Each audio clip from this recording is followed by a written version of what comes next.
Não dá pra discordar que a diferença de poder e habilidade pós-timeskip em cada um dos Chapéu de Palha é absurda. Mas o que aconteceu com cada Mugiwara nesse intervalo para ter uma mudança de nível tão grande? Chegou a hora de você entender de vez tudo o que rolou com cada tripulante do Sunny durante o timeskip. Apertem os cintos e bora pra mais um vídeo insano do Meta Geek.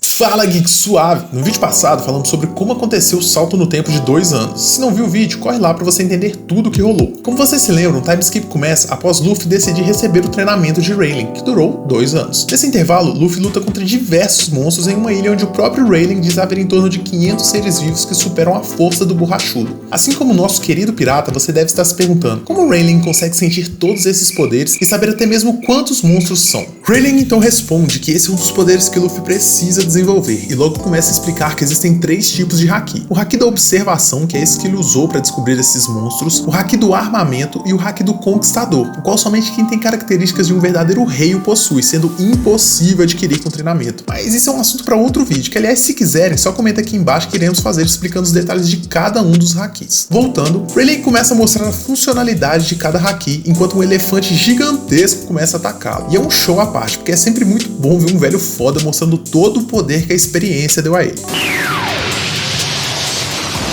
Depois de tudo isso, ele começa a treinar Luffy, e Luffy faz um ato que marca bastante essa transição de 2 anos. Rayleigh, ao chegar na ilha com Luffy, havia mostrado uma árvore branca com um tronco bem grosso, e disse a Luffy para se lembrar bem dessa árvore, pois era o único local seguro onde nem os animais chegariam perto. E Luffy, ao lembrar disso, deixa seu chapéu de palha lá, afinal era o único lugar seguro, e ele diz que, abre aspas, o pirata Luffy Chapéu de Palha vai tirar umas férias, fecha aspas, algo que marca muito bem o nosso time skip. Mas e você deve estar se perguntando, e o resto da tripulação? Bem, agora vamos para todos os Mugiwaras, contando um por um deles, afinal não foi só nosso capitão que ficou forte. Primeiro lugar, Zoro. Zoro foi parar na ilha Kuraigana e inicialmente aparece junto a Perona, aquela comandante de Gekko Moria lá do arco Thriller Bark. Sabe aquela mulher que criava fantasmas, que alterava a autoestima de todos, mas que teve o azar de lutar contra o nosso deus Usopp? Aí não tem jeito, né? Se vocês se lembrarem, ela some no momento que Kuma acerta no final do arco, e no fim das contas conseguimos encontrá-la. Ela estava na ilha que Zoro foi parar. Zoro estava bem machucado desde o encontro com Kuma e devido à constante e árdua batalha que travaram no arquipélago Sabaody. Zoro inicialmente tenta sair da ilha para encontrar com o restante dos Mugiwaras, mas não consegue de maneira nenhuma, e em várias tentativas ele encontra uns babuínos muito estranhos que lutava demais. Zoro, machucado, mas sempre sedento por batalhas, começa a lutar contra eles, mas é torturado por suas feridas e não consegue manter a luta inicialmente, até aparecer ninguém mais e ninguém menos que Mihawk, o Olhos de Gavião, que o salva e diz morar nesta ilha. Após receber a mensagem de Luffy pelos jornais, ele se ajoelha e pede para Mihawk o treinar, indo contra todas as suas crenças e engolindo todo o seu orgulho. Até o próprio Mihawk desaprova essa atitude dele, afinal o considera um rival de espada, e diz para ele que antes precisaram derrotar todos os babuínos, e nosso espadachim diz que já havia feito isso bem antes de pedir o treinamento. Mihawk se espanta e leva Zoro novamente aos babuínos, e mostra que ainda faltava o líder, que tinha habilidades copiadas do próprio Olhos de Gavião, e então ele topa treinar Zoro nas artes das espadas. Após os 2 anos, Zoro é o primeiro a chegar no arquipélago Sabaody, algo que é incrível, né, já que ele se perde até em linha reta. Ao aparecer, Zoro está diferente, usa um kimono verde escuro e com o peito à mostra, mas está muito musculoso, e o que mais chama atenção é a cicatriz em seu olho, impossibilitando de abrir. Oda já foi questionado se teria algum poder no olho dele, mas o próprio Oda diz que One Piece não é igual a Naruto, então não há nenhuma possibilidade de Zoro ter ganho alguma habilidade nisso. Enfim, Zoro aumentou suas habilidades com espadas a um novo nível, sendo capaz de cortar um navio inteiro com elas, e até cortar a cabeça de um dragão, além de poder usar o Haki do armamento e o Haki da observação. O cabeça de mato realmente ficou muito forte. Sanji, a outra asa do rei, também não ficou para trás. Ao ser teleportado por Kuma, foi parar na ilha Momoiro, a terra das Okamas, os novos sexuais, terra do nosso querido Mr. Two, e digamos que nos rendeu diversas cenas engraçadíssimas, com direito ao Sanji perdendo seu ar de tarado e até vestindo vestidinho usando maquiagem. Editor, coloca aí, por favor.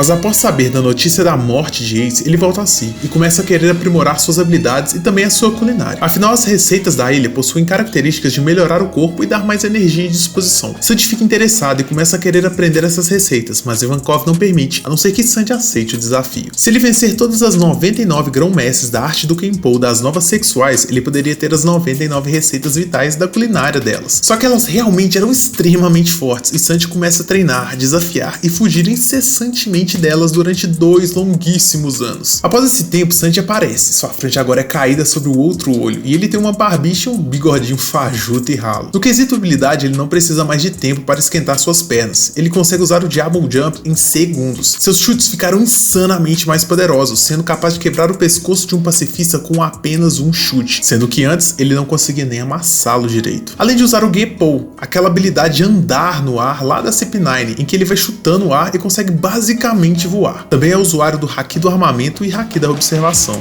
E o loirinho voltou ainda mais tarado que antes.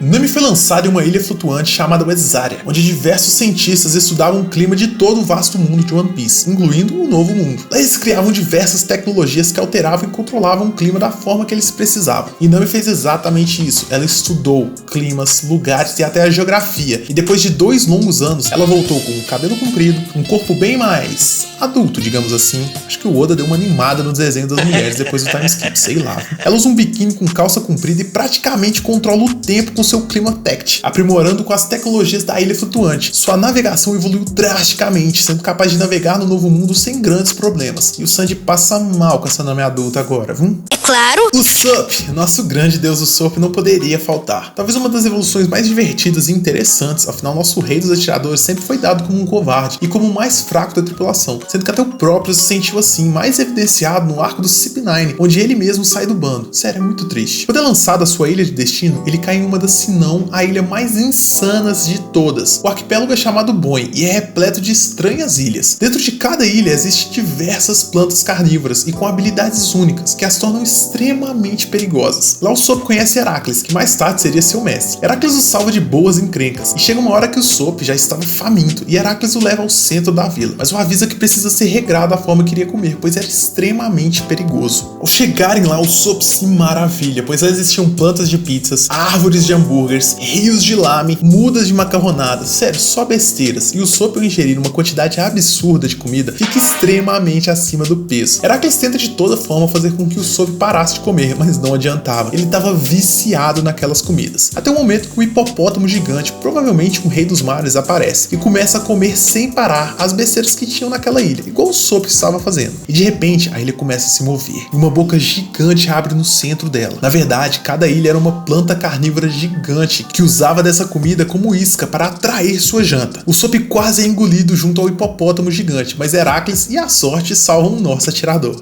Logo após, o Usopp recebe a notícia de Ace e tenta fugir da ilha, mas Heracles diz ser impossível sair dali, ainda mais gigantesco do jeito que o Usopp estava. Até que depois vem a mensagem de Luffy e ele entende, e começa a treinar incessantemente junto a Heracles. Após 2 anos, ele aparece em um bar, meio que salvando o Nami de uma encrenca. Ele estava musculoso e sem a camisa, com um suspensório que segurava suas calças e um chapéu muito legal. Seu cabelo estava comprido e amarrado atrás. Agora ele usa uma arma chamada Black Kabuto, um aprimoramento de sua antiga arma Kabuto, e usa diversas sementes da ilha que estava, cada uma criando uma planta diferente que pode fazer basicamente o que ele quiser. Criar trampolins, cipós, vinhas, plantas carnívoras para atacar seus inimigos. Sério, as plantas fazem de tudo, além de estar bem mais corajoso do que antes e futuramente sendo um dos usuários de Haki da tripulação. É, o nosso deus Usopp voltou brabo demais. Tony Choppa, o nosso médico fofíssimo, também evoluiu bastante. Choppa foi parar no reino Torino, onde havia uma disputa entre pássaros gigantescos e os humanos, e graças à intervenção de Choppa foi criada uma paz entre eles. Em forma de pagamento pela ajuda, os pássaros iriam levar nossa reninha para a ilha onde Chopper encontraria todos seus companheiros. Porém, no meio do caminho, ele vê a mensagem de Luffy no jornal e volta para a ilha onde estava para treinar. Durante seus 2 anos, ele estuda toda a ciência dos humanos do reino Torino e aprimora ainda mais sua medicina, além de criar transformações novas e aprimoradas e sem necessitar usar suas Rumble Balls para ativá-las, exceto na sua forma monstro, que agora precisa de uma dessas, mas ele tem total controle dela. Ele também adquire a técnica Kung Fu Point. Sua aparência também mudou um pouco, e agora ele usa uma camiseta listrada fofíssima e um acessório no seu chapéu, deixando ele parecendo mais um boné do que um chapéu em si. A sua transformação de rena mudou, aparentemente ficando mais velho, além de muito mais poderosa. É claro que ele ficou ainda mais fofo. Nico Robin foi parar em uma ilha chamada Aquila Wolf, onde pessoas eram escravizadas para a construção de uma ponte. Uma coisa bem triste e revoltante, na verdade. Robin foi presa para salvar uma garotinha que havia ajudado nossa Mugiwara anteriormente, mas foi libertada quando revolucionários invadiram a ilha, e todos os escravos também foram libertos. Os revolucionários acolheram Robin ao saber que ela era uma parceira de Luffy, filho do líder dos revolucionários Dredd. Nestes 2 anos, Robin treinou suas habilidades, dominando muito mais seus poderes de Akuma no Mi, podendo agora criar braços e pernas gigantescas, com muito mais facilidade do que antes. Aparentemente, aumentou seu conhecimento histórico e sua rede de contatos, coisas muito úteis, diga-se de passagem. Sua aparência também mudou, seu cabelo está maior e ela não tem mais aquela franja como antes. Anda com um óculos de sol na cabeça e usa uma roupa que parece de praia. Enfim, o Sanji também aprovou as mudanças. Frank, nosso ciborgue, não fica pra trás. Acredito que fisicamente é o que mais mudou, na minha opinião. Frank ficou preso na ilha Balgimoa, onde coincidentemente era a antiga casa de ninguém mais, ninguém menos que Dr. Vegapunk, o maior cientista da marinha. Curiosamente, ao cair na ilha, que basicamente é puro gelo, Frank encontra nativos da região, e após uma conversa estranha, digamos assim, nosso ciborgue literalmente congela, e os nativos o levam até um hospital. Lá os médicos notam que Frank é um ciborgue e começa uma espécie de cirurgia nele, sei lá o que eles estavam tentando fazer. Nessa parte, notaram que ele funciona com refrigerante, mas não havia refrigerante na região, e eles então resolvem substituir por chá, o que deixou Frank extremamente culto e educado e com zero vontade de batalhar. Até que depois de muita, mas muita história, conseguem abastecê-lo de refri, e ele volta a ser quem ele era. Nestes 2 anos, ele aprimorou suas partes de robô e conhecimento tecnológico. Agora é muito mais alto, seus braços são totalmente automatizados e robotizados, além de serem gigantescos. Suas pernas aparentemente possuem uma forma de exoesqueleto externo, e seu cabelo pode mudar conforme ele desejar. Ele solta raios lasers, possui lanças mísseis entre muitas outras armas secretas que deixam o Soap e Chopper apaixonados. Ao chegarem no Sunny, ele cria novas armas e equipamentos para o navio, mostrando ter feito bom proveito do conhecimento adquirido pelos projetos de Vegapunk. Frank tá lembrando até um Megazord. Brook! Não podemos esquecer do nosso músico esqueleto, né? Brook foi um dos que mais me fez rir ao cair na ilha Nakamura, exatamente no momento onde os nativos estavam tentando conjurar nada mais, nada menos que o próprio Pé Preto, o Cramunhão, uma mochila de criança. E como ele parece no momento exato da invocação de Tinhoso, e já tem uma aparência um tanto quanto peculiar, eu diria, é confundido com o Rei do Inferno, e começa uma história extremamente hilária. Os nativos imploram para que Brook ajudasse contra os sequestradores que estavam a raptar as mulheres da vila. Brook então tenta ajudar, mas acaba sendo sequestrado e colocado em um circo como atração. E durante os 2 anos ele começa a fazer shows e se torna um músico extremamente famoso, o Rei do Soul. Suas músicas agora têm poderes, como controlar animais, impulsionar pessoas a lutar, entre outras. Sua alma sai do seu corpo quando ele quiser, podendo ir para bem longe do seu corpo. Também pode controlar e manipular almas mais fracas, como mostrado quando ele invade a sala de tesouros da Big Mom. E também tem sua espada de gelo que congela ao corte, extremamente roubado. Suas habilidades com espadas foram aprimoradas e pelo jeito sua vontade de ver calcinhas também, né? Tem até dó da Nami da Robin. Agora eu quero saber, qual personagem mais te surpreendeu? Comenta aí e compartilha esse vídeo, afinal com a sua contribuição podemos criar uma comunidade muito da hora, hein? Vou ficar por aqui, galera, valeu geeks, fui!